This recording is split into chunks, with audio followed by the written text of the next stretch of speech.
the property where I'm going to be building the semi-permanent hunting camp for myself, and I just wanted to show you. I got two piles here. I got a pile of bamboo on my right, and I've got a pile of dog fennel on my left. I've got my level 1 kit, or what I call my alpha bag, right here, and the contents therein. And the only thing I grabbed out of my Bravo bag was this handsaw, and this will be all I need to build this shelter. Now there's a couple other things that would be handy to have, but I really just wanted to use these items here. The plan is to build this on a steep pitch gable roof. Okay, I'm going to build 4-foot side walls, kind of like a wall tent. I know you've probably seen those, the Alaska wall tents and things like that. But it'll have a 4-foot side wall all the way down it, and 2 gable ends, mostly for economy of material. I am going to use one piece of plastic for this. The dog's making a racket here.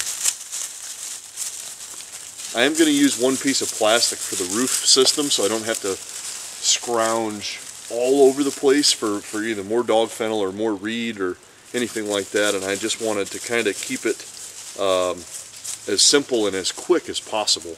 Now I could make the roof waterproof by using either dog fennel or reed or pine boughs or anything like that, but I really wanted to just use one piece of plastic. Here's what I got going. I got a bamboo frame just like this. I'm putting the dog fennel across, and that's going to be, I may even end up filling that in with mud. I'm not sure if I'm going to do like a wattle and daub. I'll have to see how this works just with the dog fennel. But bamboo frame, and I'm trying to utilize the materials that are hardest to get the least, and the materials that are the easiest to get the most.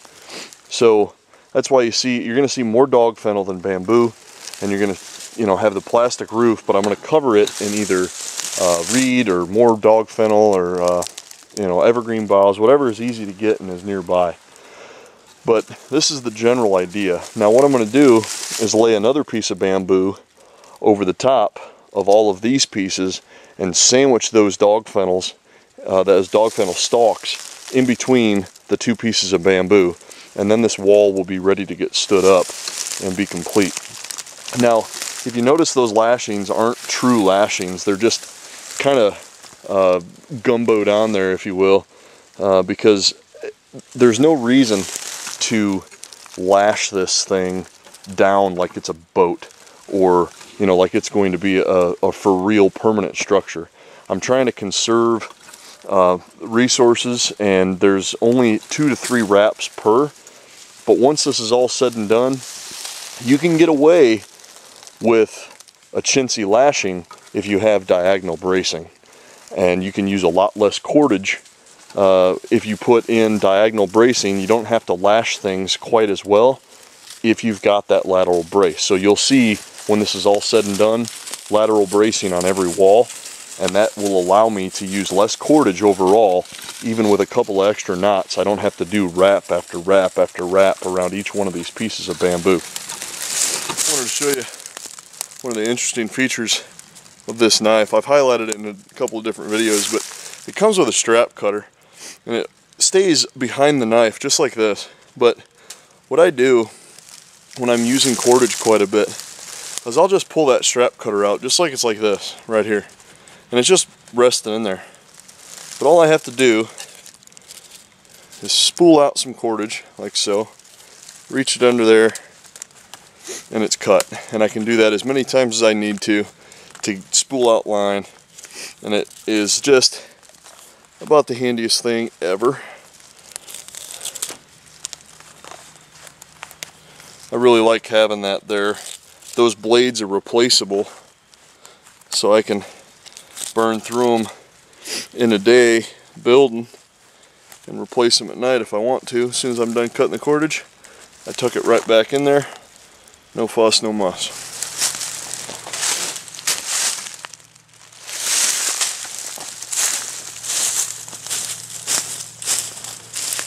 on this one here, I tied it tight against the other piece of bamboo that's going to sandwich this dog fennel. And I tied it tight so it's standing up at an angle here. But as soon as I compress this down, all of that dog fennel gets trapped real tight in between these two pieces of bamboo. Once I have this whole shelter set up, I can go through here and arrange individual pieces of dog fennel to get a more airtight seal. If that isn't going to be good enough, I'm going to layer this whole thing from the inside with mud. My creek's right down there. It'll be a pain because it's so far down there. It's about a 15-foot drop. But a few 5-gallon buckets of mud, and this thing will be airtight and absolutely waterproof. All right, guys. So here's the basic construction technique from the inside. You can still see light through there, but once I get all this done and arrange these dog fennel, it'll tighten up quite a bit from that, and then I'll be able to slap some mud on there from the inside, maybe even from the outside. This is going to be an ongoing project, I'm sure. Show you what I got going on here. Every 8 hours I'm going to kind of show you my progress if I haven't done anything else.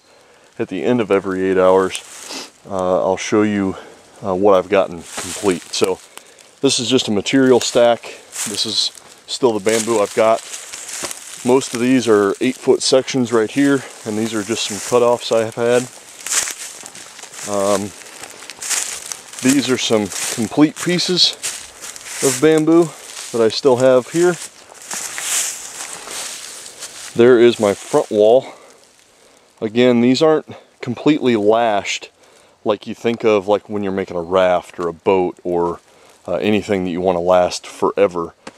These are 2 round turns, one over each. You got a round turn over the top one, a round turn over the other one, tied with a square knot. That's it. When I stand the whole thing up and I've got my lateral bracing on there, I'll probably have to lash that lateral bracing. I'll have to lash the corners completely, but for right now I'm just trying to get it stood up and see where I have to lash. Otherwise, 2 round turns and a square knot is going to keep this stuff from falling over, and that's really all I'm concerned with. I'll lash what I need to and conserve my cordage for what I have to have it for. Here's one wall about ready to get ready to go. I'm gonna try to do a little bit of experiment here. I got some pine straw here over the top of a thinner layer of this dog fennel.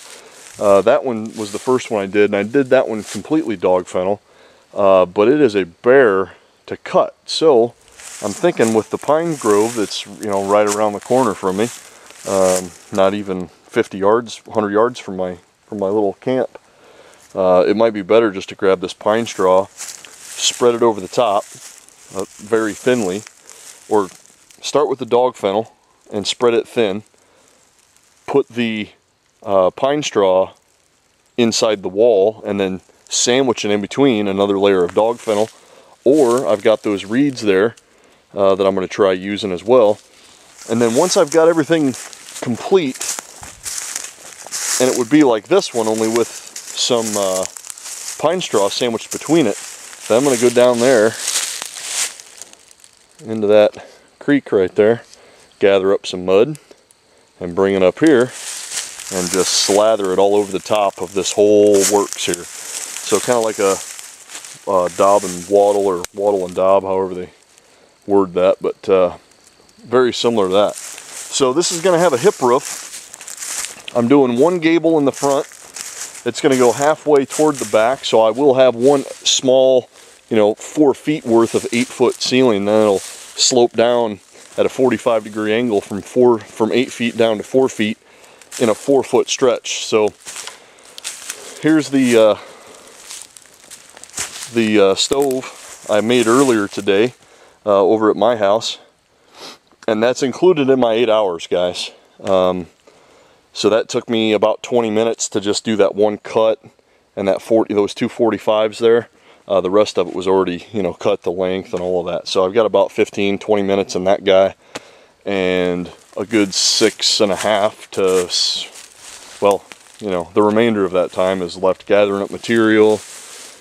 But that's gathering material, building everything I've built thus far, including the stove, has been 8 hours worth of work by myself. No vehicle other than bringing this bamboo about a mile away back to my camp. I use my truck. This is what I got, guys. That's 8 hours. In another 8 hours, I got a feeling I'll have some walls stood up and tied up and all that. So I will put another update in about 8 hours. But this is Basecamp Bickett getting ready to get stood up. This is going to be my hunting camp, guys. I'll probably stay out here when I'm guiding for hog hunters, and I can just meet them at the gate and let them in. And this is away from our main hunting area, so anything I do isn't going to really bother the pigs. But at least I can stay right here on the property and kind of keep an eye on things. And so when I'm guiding, I'll have a place to sleep for the night and hang out during the day while they're out in their stand, and it'll be a good deal all around.